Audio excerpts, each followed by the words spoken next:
Let's have a look at some long division questions. We're going to start by dividing a 3-digit number by a 2-digit number, and then we're going to move on to dividing a 4-digit number by a 2-digit number. So, as you can see, I've made my squared paper, so I'm going to start with the calculation.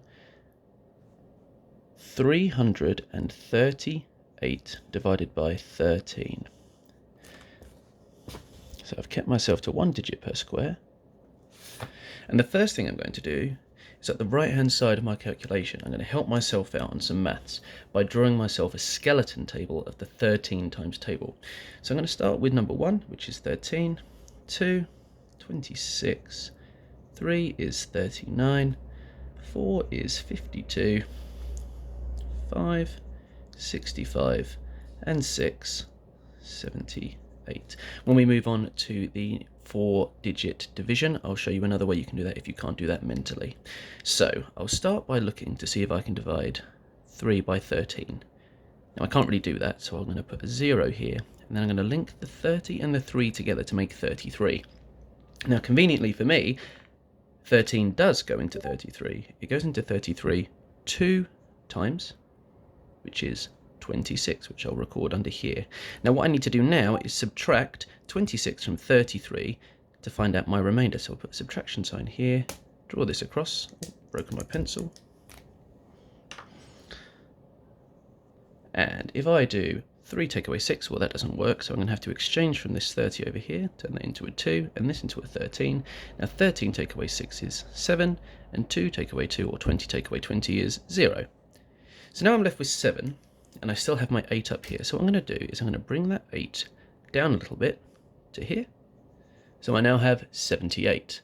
And if I look over, oh, it's even on the same line, how many 13s in 78? There are 6. So I can see that 338 divided by 13 is 26. Now let's move on to our 4-digit number, which is going to be 1,125 divided by 25. Now I know this one looks a little bit simpler perhaps, but it's always good to practice your method when you're working through these. So let's do our skeleton table down the side again. I'm going to go from 1, maybe up to 6 again, like in my previous calculation. 2, 3, 4, 5, 6, and my 25 times table. Now let's say that I can't do that off the top of my head, so I'll start with 25. Maybe I can't do that straight off the top of my head, so instead of doing multiplication I could do repeated addition. So I could do 25, add 25 is 1, 2, 3, 4, 5, 50. And I can work out the next one after this is 75. But if I wasn't sure again, I could do add 25, 7,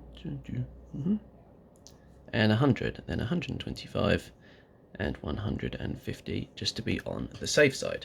So let's have a look. 25's in 1? Ooh, probably not. 25's in 11, closer, but still not quite. 25's in 112. Now let's have a look. The highest I can go without going above 112 is 4 times 25, which is 100. So I'm going to put a 4 here, and then I'm going to put my 100 underneath, and then I'm going to do my subtraction again. 2 minus 0, 2. 1 minus 0, 1. And 1 minus 1, which is really 100 minus 100, is also 0. So then I've got 12 left, and I bring my 5 down to make myself 125. Oh, and again, it's on the exact same row. How many 25s in 125? There are 5. So 1,125 divided by 25 is 45.